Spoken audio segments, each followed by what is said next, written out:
Қайырлы күн достар, менің каналыма қош келдіңіздер. Бүгін сіздермен бешбармақтың қамырын жасау жолымен бөлісетін боламын. Бұл видео рецепт әсіресе тұрмысқа шығайын деп жүрген жас қыздарға немесе жас келіндерге нағыз керекті видео рецепт деп ойлаймын. Сондықтан да видеомды соңына дейін қарап, ұнаса лайк басып, қазақша контентті қолдап, каналыма тіркеліп кетуді ұмытпаңыздар. Міндетті түрде дәл менің рецебім бойынша қамыр илеп көріңіз. Сіздің бешбармағыңыз мінсіз шығатын болады. Еттің сорпасын толықтай суытып аламын. Яғни менде сорпа жылы да емес, салқын да емес, бөлме температурасында тұратын сорпа.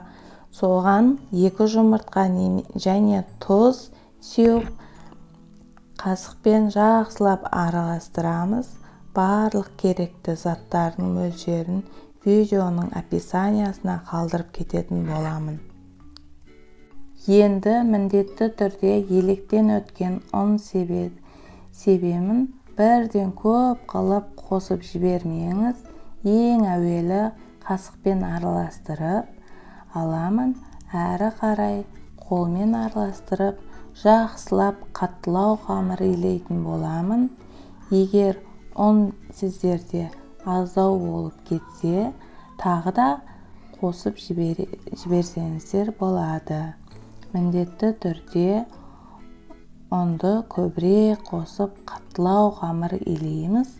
Сонда сіздің қамырыңыз езіліп кетпейді, әрі әдемі шығатын болады. Мен өзім отбасымның мөлшеріне қарай бір көже шығатындай қамыр илейтін боламын. Қамырды жұмсақ қылып илеп жіберсеңіз, сіздің қамырыңыз жазған кезде тегіс болмайды. Сорпаға салған кезде де езіліп бұлжырап кететін болады.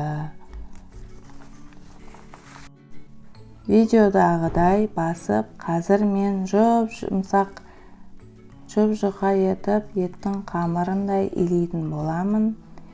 Менікі дәл осындай қолыңызбен басып алыңыз. Енді қамырды шамамен 5-6 минутқа басып илеп, әрі қарай қапшыққа салып, 10 минутқа қамырдың июін қандырып қоямын. Бетін жауып қоямын. Шамамен 10 минуттан кейін тағы да бір қайталап қоямыз. Қамырыңызды не құрлым көп басып алсаңыз, қамырыңыз жып-жылтыр болып шығатын болады.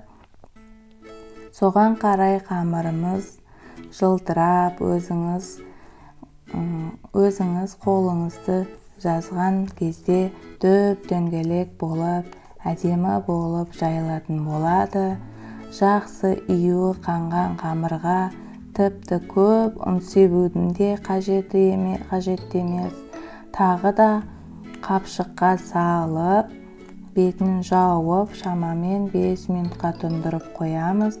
5 минуттан кейін тағы да бір қайтарып алсаңыз, жақсылап менікідей менің қолдарым әдемі жылтырап, қамырларым әдемі жылтырап, дайын болып қалыпты.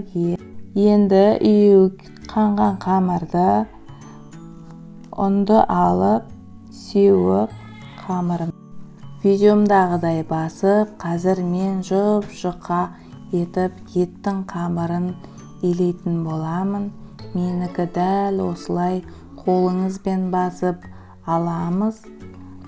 Енді оқтаудың көмегімен бірінші осылай дөңгелек етіп аламын. Қамырды жайған кезде ұнды көп сеппеуге тырысамын. Міне, бастапқы ұнды көбірек сеуіп жіберген сияқтымын. Соңына дейін ұнды көп сеппейтін боламын. Толықтай июі қанған қамырға ұн көп қажет етпейді. Өзі оп-оңай әдемі болып жайылатын және қамыр жайғанда оқтаудың көмегімен шетін басып отырып әдемі қамыр жаятын боламын. Қамырды айландыра отырып жаямын. Видеоны мұқият қарасаңыздар, қамырдың шетінен айналдыра отырып қамыр жайып жатырмын. Қатты күш салмаңыз қажет емес. Жай ғана оқтаудың екі шетімен қамырды айландырып жаятын боламын. Қамырыңызға көп ұн сеуіп жібермеңіз, сорпаңыз қою болып кетеді.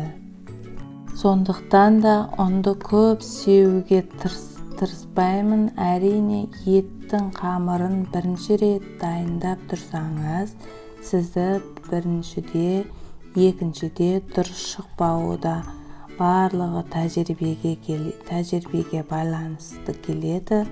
Сондықтан да міндетті түрде осы менің әдіс тәсілім, қамыр жаюды, қайнатуды барлығын қолыңыз тез үйреніп алатын боласыз.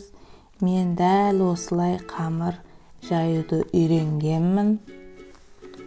Сіздің етіңізді қамыры мінсіз шығуы, ол сіздің бастапқыда қаттылау елеп жасап, неғұрлым көптеу елеу, июі қандырып, басып, жылтыр етіп аласыз.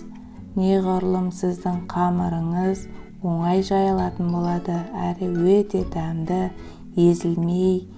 езіліп кетпейтіндей болып, әрі қарай қамырыңызды толықтай жайып болсаңыз, кішкене қамырымызды оқтауға орап болған соң, пышақтың көмегімен бірнеше бөліктерге бөліп алсақ болады, өзіңізге ыңғайлы болу үшін. Бастапқыда мен айтқан әдіс тәсілдерді қолдана отырып, сіз қамыр жайып елесеңіз, көп ұзамай міндетті түрде мінсіз қамыр дайындауды үйреніп алатын боласыз. Тез арада дайын болатын қамырды, міндетті түрде мінсіз қамырды үйреніп алатын боласыз. Тез арада енді қамырыңыз дайын болады. Қайнап тұрған сорпаға салып пісіріп алатын боламыз. Қамырымыздың жабысып қалмауын қадағалап, бір-бірлеп араластырып отырып, қайнап тұрған сорпаға қақпағын жауып, мінекей осылай пісіріп аламыз. Ұнаса лайк басып, тіркеліп кетуді ұмытпаңыздар. Ас болсын.